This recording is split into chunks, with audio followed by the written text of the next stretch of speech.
ಆಂಧ್ರ ಕಾಚಿಗೂಡನ್ನು ತಗೊಂಡ್ಬಂದೆ. ಮೈಸೂರಿನ ಟ್ರಿವೆಂಡ್ರಮ್ಗೆ ಟ್ರೈನ್ ಇಲ್ಲ ಅಂತ ನಾನು ಹೇಳಿದೆ, ಅದಾದ ಕೂಡ ನಾನು ಕೋಚ್ವೆಲ್ ತಗೊಂಡ್ಬಂದೆ. ಅದೇ ರೀತಿ ಸೂಪರ್ ಫಾಸ್ಟ್ ಎಕ್ಸ್ಪ್ರೆಸ್ ತಂದೆ. ಮೊನ್ನೆ ಬರಬೇಕಾದ್ರೆ ಬೆಳಗ್ಗೆ ಚೆನ್ನೈಗೆ ಹೋಗಿ ಸಂಜೆ ವಾಪಸ್ ಬರಬೇಕು. ಚೆನ್ನೈ ಸೂಪರ್ ಫಾಸ್ಟ್ ಎಕ್ಸ್ಪ್ರೆಸ್ ಅನ್ನು ತಂದಿದ್ದೆ, ಒಂದೇ ಭಾರತ ತಂದಿದ್ದೆ.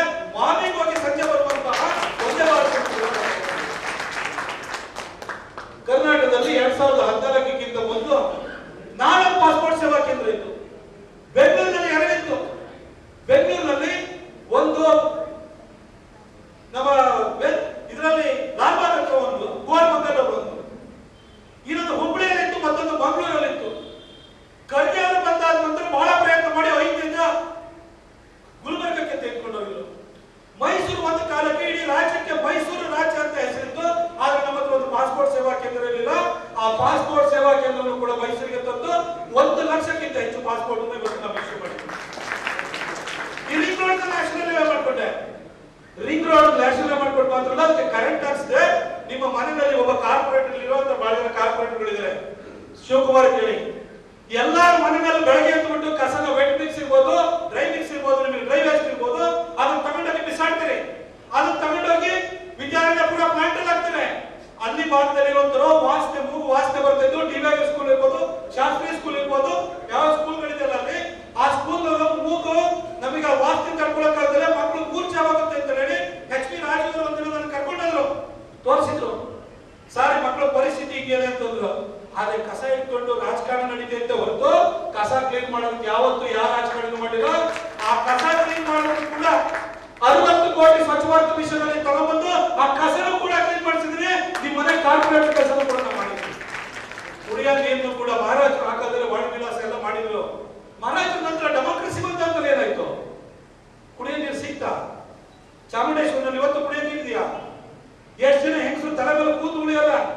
ಆ ಹಾಟ್ ವಾಟರ್ ಆ ತರ ಇದೆ ಪರಿಸ್ಥಿತಿ. ಅದಕ್ಕೋಸ್ಕರ ಹಳೆ ಉಂಟು ಮಾಡಿ 250 ಕೋಟಿ ಎಕ್ಸ್ಟ್ರಾ ಕೊಡಿಸಿದೆ. ರಾಜ್ಯವರ ಜೊತೆ ಸೇರಿ ಬಿಲ್ಲುಗಳಿಂದ ಮತ್ತೊಂದು 150 ಕೋಟಿ ಎಕ್ಸ್ಟ್ರಾ ಕೊಟ್ಟು ಕಬಿನಿಂದ ನೀರು ತರೋದಕ್ಕೆ ವ್ಯವಸ್ಥೆ ಮಾಡಿದೆ. ಇವತ್ತು Atal mission for urban renewal and transformation ಅಲ್ಲಿ 361 ಕೋಟಿ ರೂಪಾಯಿನ ಬರೀ 4 ಪಟ್ಟಣ ಪಂಚಾಯತಿ, ಒಂದು ನಗರಸಭೆಗೆ ತಗೊಂಡಿದೆ.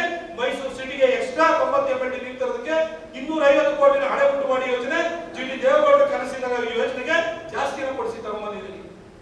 ಎಲ್ಲ ಕೆಲಸವನ್ನು ಮಾಡಿಸೋ ಜೊತೆಗೆ ಮಹಾರಾಜರು ಈ ಭಾಗದಲ್ಲಿ ಬಹಳಷ್ಟು ಅಭಿವೃದ್ಧಿ ಕಾರ್ಯ ಮಾಡಿದ್ರು. ದೇವರಾಜ ಅರಸು ಲೆಜೆಂಡರಿ ಒಬ್ಬರು ಚೀಫ್ ಮಿನಿಸ್ಟರ್ ಆಗಿದ್ದಂತರು. ಆ ದೇವರಾಜ ಅರಸು ಅವರ ಊರು ಯಾವ್ದಪ್ಪ ಅಂತಂದ್ರೆ ಆ ಹುಟ್ಟಿದ್ದು ಪಿರಿಯಾಪಟ್ಟಣದ ಹತ್ರ, ಕಡಗಾಲ ಹತ್ರ. ಆದ್ರೆ ಅವ್ರು ದತ್ತು ಬಂದಿದ್ದು ಇಲ್ಲಿಗೆ ನಮ್ಮ ಹುಣಸೂರಿಗೆ ಬಂದಿದ್ದು, ಅವರು ಹಾಸು ಕಲ್ಲಡಿಗೆ ಬಂದಿದ್ದು. ಆದ್ರೆ ಆ ಊರಿನಲ್ಲಿ ಇವತ್ತು ಕುಡಿಯೋ ನೀರಿರಲಿಲ್ಲ. ಹುಣಸೂರಿನ 294 ಗ್ರಾಮಗಳಿಗೆ ಜಲ್ ಜೀವನ್ ಮಿಷನ್ ನಲ್ಲಿ ಕುಡಿಯೋ ನೀರನ್ನು ತಗೊಂಡಿದ್ದೀವಿ. 1 ವರ್ಷಕ್ಕೆ ಪ್ರತಿ ಮನೆಯಲ್ಲೂ ಟ್ಯಾಪ್ ತೆಗೆಸಿದ್ರೆ ಕುಡಿಯೋ ನೀರು ಬರುತ್ತೆ. ಹಾಗೆ ಪಿರಿಯಾಪಟ್ಟಣಕ್ಕೆ 303 ಗ್ರಾಮ, ಇದು ಮಹಾರಾಜರ ಸಂಸ್ಥಾನದಲ್ಲಿ ಇದ್ದು ಕುಡಿಯೋ ನೀರಿಲ್ಲ ಅಲ್ಲಿ. ಅದಕ್ಕೂ ಕೂಡ 303 ಗ್ರಾಮಕ್ಕೆ 239 ಕೋಟಿ ರೂಪಾಯಿನಲ್ಲಿ ಕುಡಿಯೋ ನೀರನ್ನು ತಗೊಂಡ್ಬಂದಿದ್ದೀನಿ. ಅದು ಕೂಡ ಕಾರ್ಯಾರಂಭ ಆಗಿದೆ. ಎಲ್ಲ ಕೆಲಸವನ್ನು ಕೂಡ ಮಾಡಿದ್ರಿ. ಇವತ್ತು ಮಡಿಕೇರಿಗೆ 4 ಲೈನ್ ಹೈವೇವನ್ನು ಮಾಡ್ತಾ ಇದ್ರಿ. ಮಹಾರಾಜರು ಏನೇನು ಕೆಲಸವನ್ನು ಮಾಡಿದ್ರು ಅದೇ ತರನು ಶಾಶ್ವತವಾಗಿ ಉಳಿಯುವಂತ ಕೆಲಸವನ್ನ ನಮ್ಮ ನರೇಂದ್ರ ಮೋದಿಜಿಯವರ ಮುಖಾಂತರವಾಗಿ ಮೈಸೂರಿಗೆ ಮಾಡಿದ್ದೀನಿ.